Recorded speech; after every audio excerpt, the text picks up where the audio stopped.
Ladies and gentlemen, welcome to the content patch for the 10th of May 2013. My name is TotalBiscuit with today's gaming news and comment. Coming up in the show, the Android console Ouya's release date is pushed back as it raises $15 million in new funding. Wii U dev kits at Avalanche Studios have just been collecting dust. Sony not planning a major loss with the PlayStation 4 launch, and Runescape will be heading to tablets and possibly smart TVs. All this plus the OC Remix track of the day coming your way right about now. The Android console Ouya will be pushed back to a launch date of June the 25th, which is a couple of weeks after its previous release date of June the 4th. The backer-only preview period is supposedly still ongoing, and there have been a number of reports of problems with the console, including controller issues. Now, a new investor has been put on the board of the directors by the name of Bing Gordon, who was involved for a very long time with EA, and is also on the board of directors at Amazon and Zynga. The CEO of Ouya, Julie Ehrman, said that he is really a creative genius. He has a track record of really respecting game creators, which is something that is core for Ouya. Really? You were on Zynga and you respected game creators. Alright, okay, well, we'll see about that. One way or the other, the $15 million will be used supposedly in part to fund exclusive games. So that's something that, of course, the Ouya has an issue with right now, is that its launch lineup doesn't really offer anything that you can't already get on a smartphone. So they're looking to use some of that $15 million to secure exclusives for the system. Certainly not a terrible idea, especially considering that the console only costing $99 is a little bit more reasonable to consider purchasing for a couple of killer apps. You talk about system sellers, and then you think about existing hardware, consoles costing upwards of $300, and you think, well, is it really worth buying this console for a single game? $99 machine, maybe less so. It's been pretty bad news for the Ouya since the preview period came out. Several review sites decided to have a look at the so-called preview version and did not exactly give it a favorable review. Now, Ouya has stressed that this was a preview period and that it is a work in progress. As to how true that actually is remains to be seen. I guess we will find out very shortly when the system actually comes out.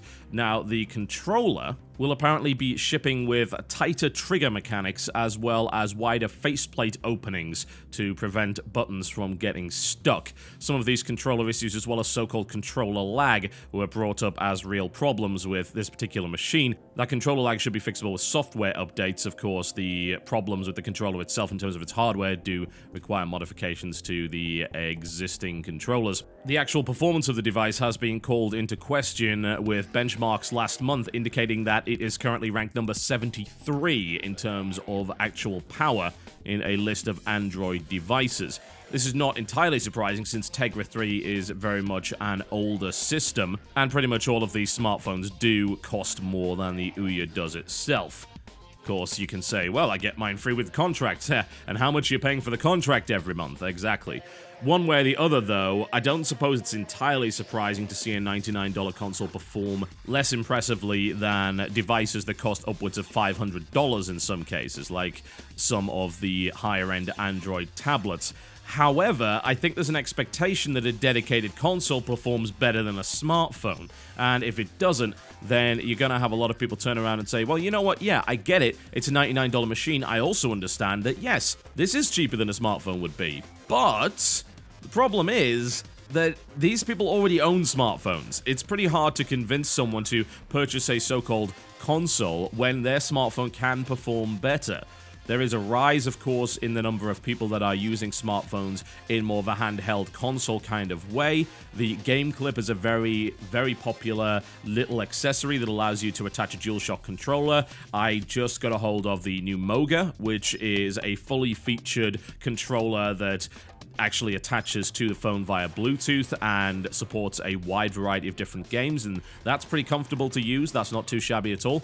So it seems like the market for this is kind of rapidly disappearing just as they're trying to get the thing out. But again, it always comes down to the games. You can have an underpowered console. If you end up with good exclusive titles on your machine, then there will be a reason to own it. It's as simple as that. So maybe this $15 million might do the job. And of course, the proof of the pudding is in the eating. We simply do not know how successful this will be, but I've said it once and I'll say it again. Anything that progresses Android and mobile OS game development towards more core titles and away from one buttons and cow clickers is a good thing indeed. Seems like developers are just lining up to announce that they will not be developing for the Wii U. Avalanche Studios said that their Wii U development kits are simply collecting dust. The founder, Christopher Sundberg, said that we actually had some dev kits that just collected dust, and it's a bit sad because we wanted to do something. I think it's a cool platform, but right now it's just not up to us. We want the game to reach as many as possible. And that perhaps seems to be the most valid concern right now. Some people are concerned that the system is underpowered. I mean, the EA news that I covered yesterday that Frostbite 3 simply wouldn't operate on that particular platform was, of course, bad news indeed. However, the other major concern, which really feeds into the catch-22 situation of the Wii U, is that there aren't enough people with the console in their home to justify building these games for. However, there are not enough people buying it because there aren't enough games for it, but there aren't enough games for it because there aren't enough people buying it, and so on and so forth. I like to call it the Vita problem. That's certainly an issue, but the Vita problem is slowly being resolved with better and better games coming out. The question is, will that actually happen with the Wii U in time? I think perhaps there's an argument that the Wii U is on a limited time window where it has to establish itself. I think a lot of people believe that if the Wii U does not establish itself before the PlayStation 4 comes out, then there are going to be serious problems for that system, because you've got to wonder, well, who's going to invest in this? And a lot of people believe that the controller is not a good enough gimmick to actually hold things together and really move the machine. You know, the Wii came out and it got slapped around. It really, really did. I mean, hell, the Wii came out within 2 days of the PlayStation 3 in the US. Ridiculous, isn't it, when you think about it? The Xbox 360 came out a year before that in November, but within 2 days of each other. It's insane. And yet the Wii did really well. How? How did that happen exactly? Well, it comes down to the motion control and how strong that gimmick was and the games that it allowed. Unfortunately, even though I believe that the tablet controller is a better device than the motion control nonsense, that doesn't matter, because I'm in the minority there, and there aren't enough games to take advantage of it anyway. The one that comes bundled with the premium system, Nintendo Land, is nice for a while, but it definitely doesn't have the replay value that Wii Sports does. It's also not immediately relatable either. You can get anyone playing golf or playing tennis. Getting people to play the 4-player version of Luigi's Mansion, where 3 people have Wiimotes and you have the tablet controller, that's a bit of a weird experience. It's very difficult to convince people that's a good idea, even though I love the asymmetrical nature of it. And that's going to be its sticking point, I think. People are over motion controls, people have had their fill, and of course, while stuff like dancing games is still popular, unless you get a new genre that is really resonating with more casual gamers as well as core gamers, then you're just not going to attract people to that system. So, you know, hopefully the dearth of first-party titles will disappear, as the release of Pikmin will herald a large selection of really cool games coming from Nintendo, but will that be enough to sell the system? We will find out. Sony, in an earnings call to its investors, claimed that they are not planning on having a major loss with the PlayStation 4 and are committed to keeping costs down. The financial officer, Masuru Kato, said, "Unlike PS3, we are not planning a major loss to be incurred with the launch of the PS4. At the time we developed PS3, we made a lot of in-house investments to develop the chip, that being the cell, and the development of the chip saw the silicon processing at all the facilities invested by us ourselves. However, this time we have a team working on chip development, but we already have existing technology to incorporate, and also product investment in all the facilities will now be invested by our partners, other foundries, so we don't have to make all the investments in-house." Now, assuming this is all true, this is of course pretty good news, because most consoles do launch at a loss. That is a pretty standard thing to have happen. Attachment rate is the most important, as well as getting an installed user base. So you take a loss on those initial console sales, and as you do so, you refine your manufacturing method. Costs generally go down as the tech gets older and is more refined and easier to create. But yeah, stuff like the Cell engine, which was very much a custom CPU, that's a little bit difficult to deal with. That's costly. I mean, you remember, $599 US was the launch cost of that thing. It was a pricey system. No real doubt about that, and it gradually got cheaper and cheaper. Now, Nintendo is traditionally one of the only companies that is able to sell the hardware on launch at a profit. Usually that is because the hardware is quite underpowered, let's just say, in comparison to a lot of other devices, which is fine, don't get me wrong, that seems to work out really well for them, but even with the Wii U, they actually took a loss, which is unusual for Nintendo to say the least. PlayStation 3 was a massive loss, at least on launch for Sony. So anything they can do to mitigate that, well, that would be good. And if they can then sell a couple of games with it, if they have a strong launch lineup, which means that people will purchase a couple of titles and they can make the money off the top of that, get those royalties, then they'll actually be in a good spot. What I like about Sony's attitude over the last couple of years is that it's way more realistic and less egotistic than it used to be. Sony used to have so much bravado surrounding them, saying that basically they could not be beaten on anything. You know, they were the top dog, they were fantastic, and why wouldn't they believe that? With the PlayStation 1 and 2 being so successful, why would they not believe that? However, you then run into the issues that they've had over the past few years, and I think it's a humbling experience for Sony. And there is humility being displayed by this company, as well as realistic ideas. And right now, I think that is exactly what the games industry needs. This lack of realistic expectation seems to permeate the entire industry. We're talking about major devs and publishers. How many of them are saying, oh, we have to revise our sales estimates because they were way too high? This is the problem right now. It's unrealistic. And the thing is that I guess you can't really blame them for it because a lot of those games started like development 2-3 years ago. So the expectations were put in place then, and now that's not that realistic anymore. So those games end up going vastly over budget. I think over the next couple of years, we may very well see a tightening of the belt in the games industry, and we will see more efficient development, maybe smaller development, and I think that's needed.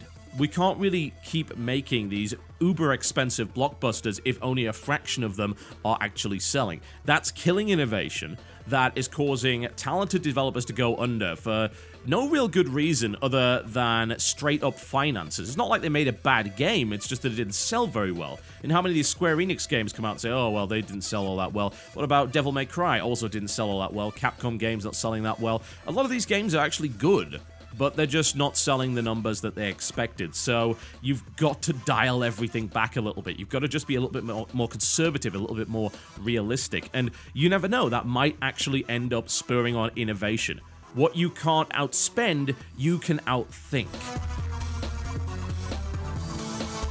And finally, Runescape is heading to tablets and possibly smart TVs, surprisingly enough. The company behind it, Jagex, is dealing with the upcoming launch of RuneScape 3 right now, and that will include multi-platform releases. Quote from the CEO, Mark Gerhardt, said that we're working really, really hard to do tablets by Q4 this year. Tablet is more akin to your laptop, so the game is more naturally transposed to that. I think it stretches the imagination of what's possible on tablet right now.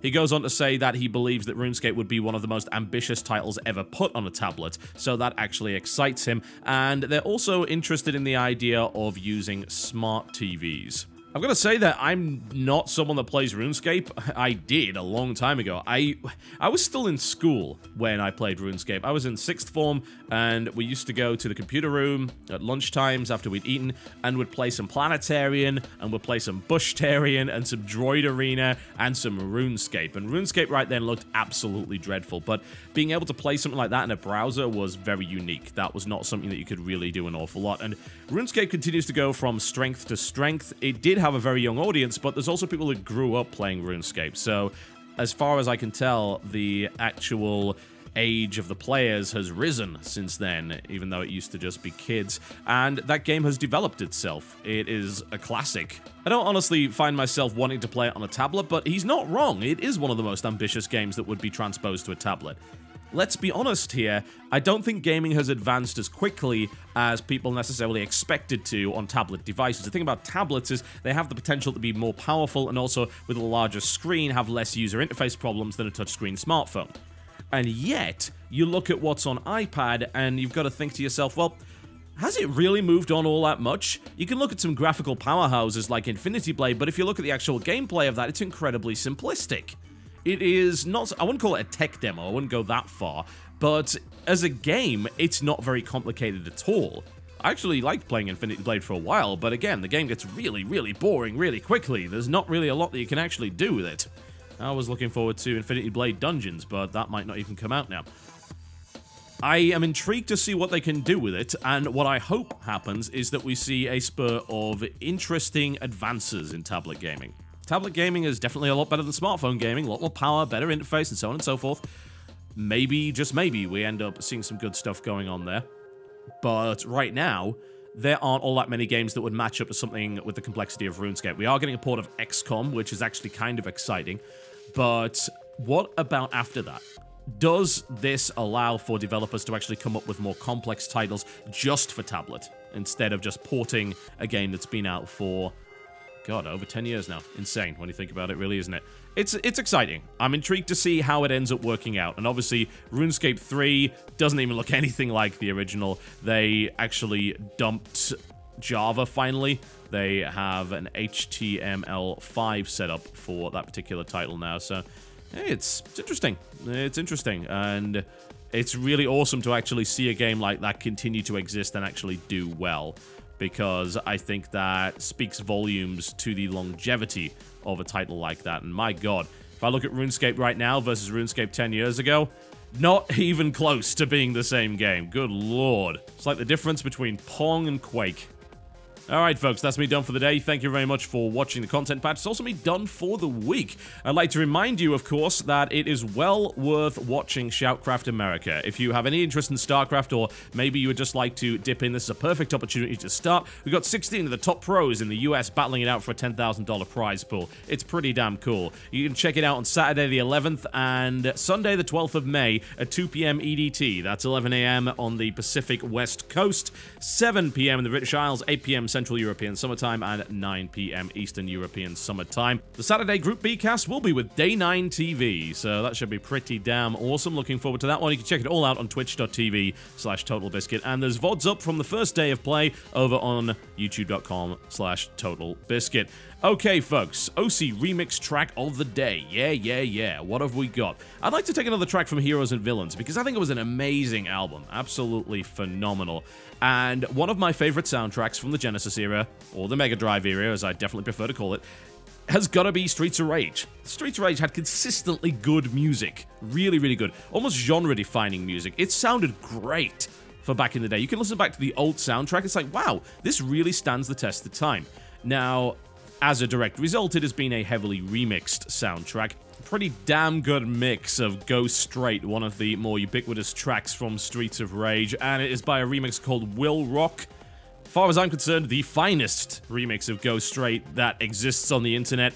Please do have a safe and wonderful weekend, folks, and remember, if you like this video, please hit that like button. It annoys me to even have to ask, but unfortunately that's just how YouTube's search analytics and rankings work. If you didn't like it, please thumb it down and let me know why in the comments. I always read your comments.